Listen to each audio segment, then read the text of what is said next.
After this previous video, which we are talking about stakeholders of the project, here we are talking about a prime contractor, the major contractor. There are in the previous class we have discussed about the owner and design professional, where owner is the main person who owns this project, who can also be termed as a client.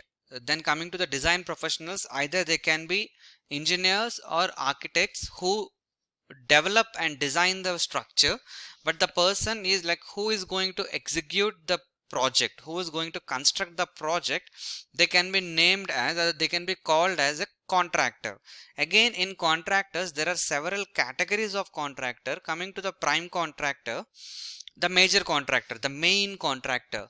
So the main duty is to complete the work within the budget and duration, and he has to complete the work with maximum profit and with a reasonable quality, because to gain the profit, a contractor should not convince with the quality, so he has to maintain the same. Prepare the tender, determine bid price, forecast cash flow, like how the cash is coming, how the cash is going, because he should not be in a position that the funds are empty with him.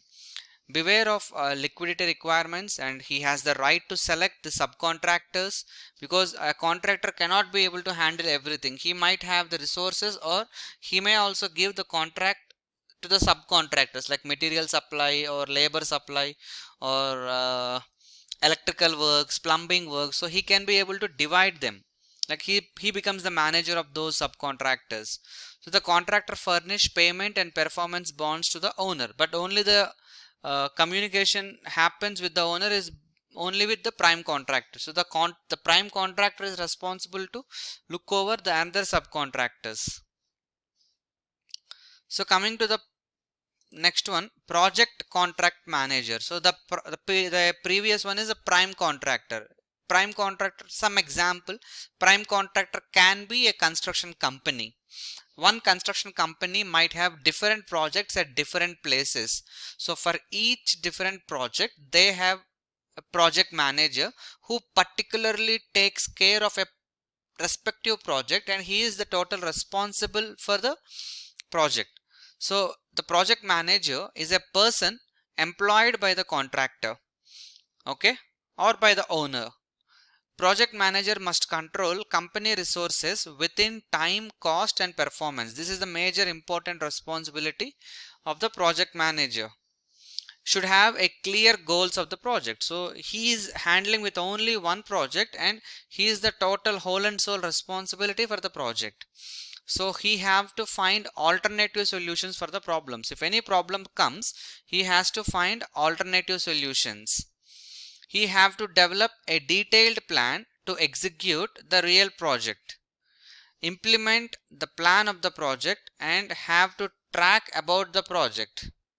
And he leads and manages the project team. He leads and manages the project team. So he communicate with the current status of the project stakeholders.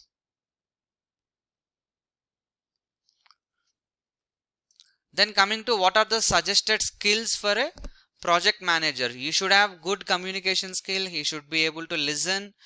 He should be able to take the pressure. He should have team skills, leadership skills, and he should be energetic. He should have skills to manage and organizational skills, technological skills. He has to have good project knowledge, experience.